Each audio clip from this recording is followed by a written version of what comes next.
Chapter 725. A strange crack that simply existed and then vanished within the forest that only grew denser no matter how much it was cut down, and the sight of Yudhir, who alone did not panic but stared at it gravely. Yudhir's exhausted voice, speaking of a disaster, echoed in Kishir's mind. You must have seen the strange cracks that appeared in the west when the monsters began acting oddly. Do you remember? I have seen similar things before. Yudhir asserted that this was merely the beginning. He described it as a quiet sparkle, a signal flare before countless disasters and hardships like the calm before a storm. Kishir vividly remembered the expression on Yudhir's face as he told this tale. Always known for his impassiveness, Yudhir, upon closer inspection, actually had a surprisingly wide range of emotions. Although he appeared cold, within him burned a flame far more intense than others. But his expression at that moment, it was utterly devoid of anything. All that made him human seemed to have been stripped away, leaving behind only dusty and hollow eyes, faintly reflecting ancient dust and a chilling coldness. The Yudhir that Kishir thought he knew, or believed he knew, had vanished, replaced by someone worn down by a terrible solitude, echoing a hollow voice. Only those who had faced death could understand the weight of that emptiness. Kishir felt it not with his mind, but with something deeper. Even at his brightest, burning fiercely and beautifully, the deepest part of him harbored a concealed void, akin to the blackened ash left where everything had burned away. Even when revealing his goal to once again avert the disaster facing the world, Yudhir's eyes held a resignation, as if he naturally expected Kishir not to believe him. His expression, accustomed to self-doubt, spoke the truth without any trace of grievance or desire to persuade, more harrowing in a way than his physically battered and prostrate form. Somewhere deep within Kishir, a long groan of pain echoed. Commander? In the midst of discussing something crucial, Yudhir stopped and cautiously addressed Kishir, who was silently staring at him, concern evident in his now dark and laughterless eyes. What happened back then? Was there something serious? As if trying to discern some hidden trace of an untold story, Kishir's intense yet worried gaze met Yudhir's, eliciting a short sigh.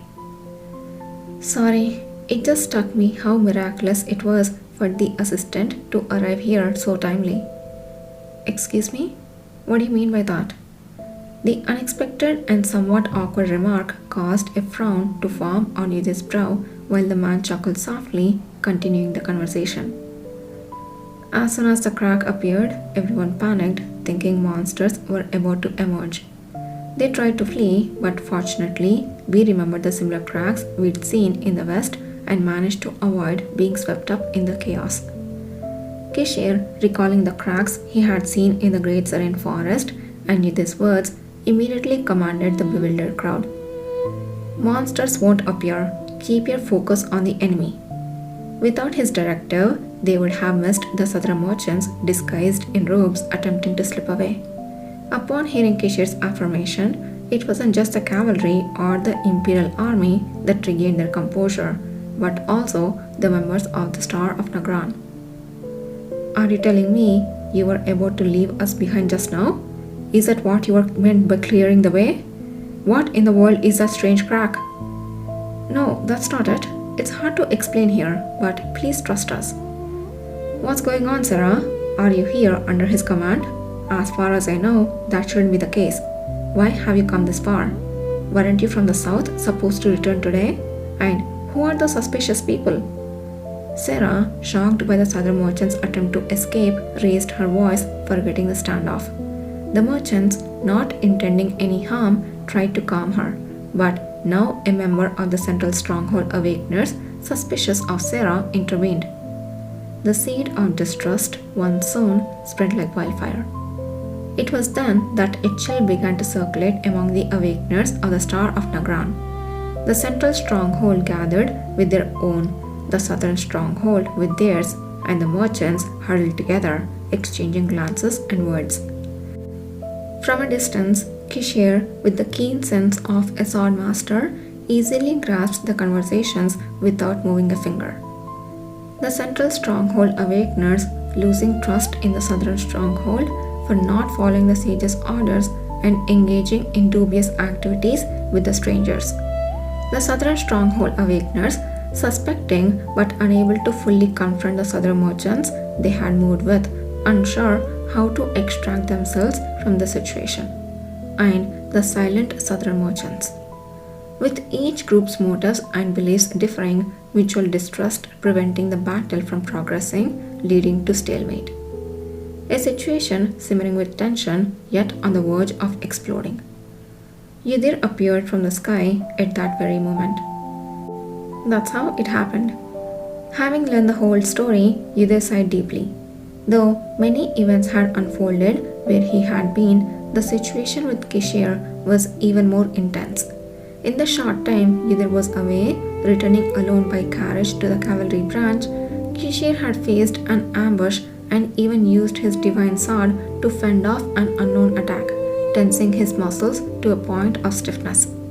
However, it was fortunate that he had managed to turn the situation to their advantage without injury. It's to be expected, but Kishir, immensely powerful but with little experience using his abilities, still had to be cautious about his health and the issue of containment. Knowing he was a brilliant strategist and sword master who could slice through walls with a twig, a battle against multiple opponents was still perilously risky. Moreover, he had used more strength than usual since coming south, adding to his fatigue. Although his condition had improved with Yudir's assistance, exerting himself again today would have undoubtedly drained him significantly, even if he appeared fine on the surface. Yet, looking at Kishir's brazen smile, one wouldn't guess he had just faced over a dozen opponents alone. His usual self, a true Kishir Lahore, was indeed a relief to see. Yeah, he's like a sunshine character. Regardless of there being no major incident, those who attacked will pay their dues. Yudir's icy gaze swept over the awakeners of the southern stronghold and the robed southern merchants. He clenched and unclenched his fist, gauging the strength that remained within him.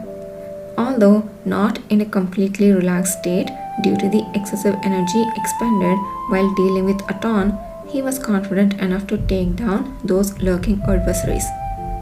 The cracks still floated in the sky, existing without any noticeable change. In his memory, such cracks in the Great Serene Forest had been followed by a surge of monsters, but this had never been the case in the south. In my previous life in the south, such silent cracks appeared in various places more than 10 times before the major earthquake occurred. There were no instances of monsters appearing then. If this is the beginning of something similar, the likelihood is high that it will repeat. But in the Great Serene Forest, the appearance of these cracks led to an increase in monsters. So, certainty is elusive. The earthquake in his previous life's south had occurred several years later. It had been difficult to gather information as it was only after everything had passed that people reported witnessing such cracks. But it could be that even back then these cracks had formed in this manner. Cracks could be created by human power. The words of Aton floated in his mind, continuously breeding questions. The one thing that's clear is that to find answers, we must capture those other merchants. Already half intent on punishing them for the attack on Kishir, the added need to extract information seemed to invigorate him with newfound strength.